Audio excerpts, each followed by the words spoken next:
When I first started this NES Games No One Played series, I was going alphabetically and choosing 3 to 5 obscure-ish games a week to take off the shelf and play. By coincidence, there aren't a ton of obscure NES titles that begin with the letter G. Most of the games here are either classics, well-known but unremarkable, or they're golf games.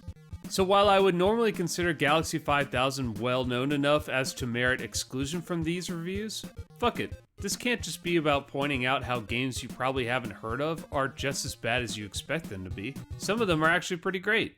Quite simply, Galaxy 5000 is the best racing game on the system, not named RC Pro-Am, and even then, it's pretty close. Yeah, I've played Micro Machines, and while I agree that it's the best unlicensed game out there, I wouldn't take it over those two aforementioned gems. Galaxy 5000 is basically a precursor to rock and roll racing on the Super Nintendo. Radical space driving with weapons, and the tubular isometric perspective all the kids love. The overall presentation is incredible, and it's truly one of the most impressive NES titles out there. Your A button jumps, and your B button shoots. At first it seems like you need to just blast people and stay ahead of them to win, but as the game continues, the jump becomes the more important function. Each level has these not obvious at all shortcuts that you'd never discover on your own. Your best bet at the start of each race is just to follow whoever's in first, and then see which ledge they mysteriously leap off. Courses are pretty short, so you should be able to pick up the patterns pretty quick. There's also stage hazards and helpers like these spike things, this, furnace that incinerates you, and the typical stripe that gives you temporary turbo speed. There's other stuff on the course that may or may not help you, like this spiked ball or this pile of ooze that looks like something from a Calvin and Hobbes strip. I still have no idea what either do. Oh, and Galaxy 5000 is 2-player. Neat! While it's pretty impressive that you can play an 8-bit racing game simultaneously with a friend, it has the same mechanic as a similar title, RC Pro-Am 2.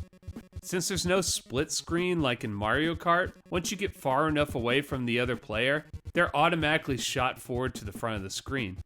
I mean, I get it, how else could they make this work with the hardware limitations of the time? But it kinda makes racing someone pointless when they're constantly being placed right back next to you. Like RC Pro-Am, you can upgrade your ship several times throughout the game.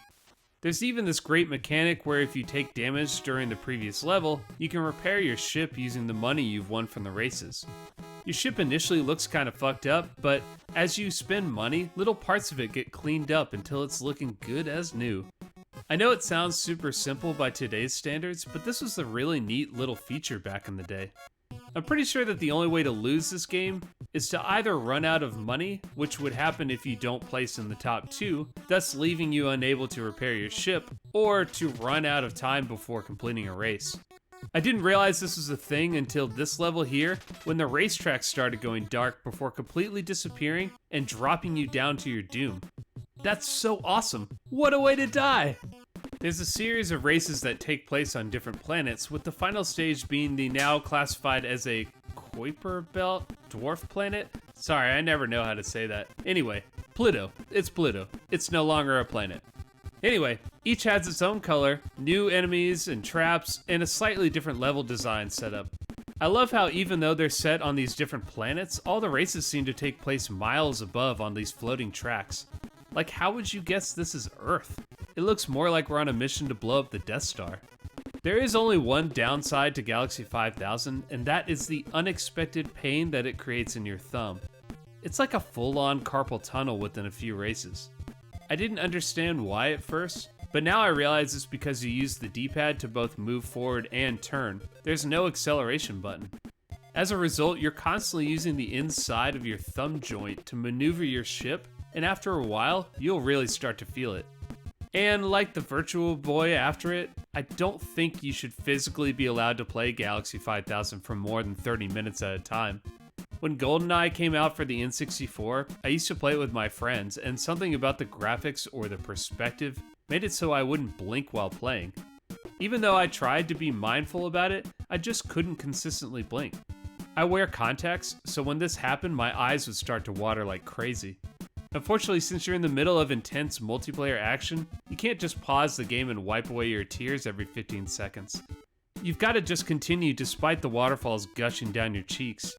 Point being, to love the great hidden gem that is Galaxy 5000, you're going to have to sacrifice some joints, and then smug some to cope with the arthritis.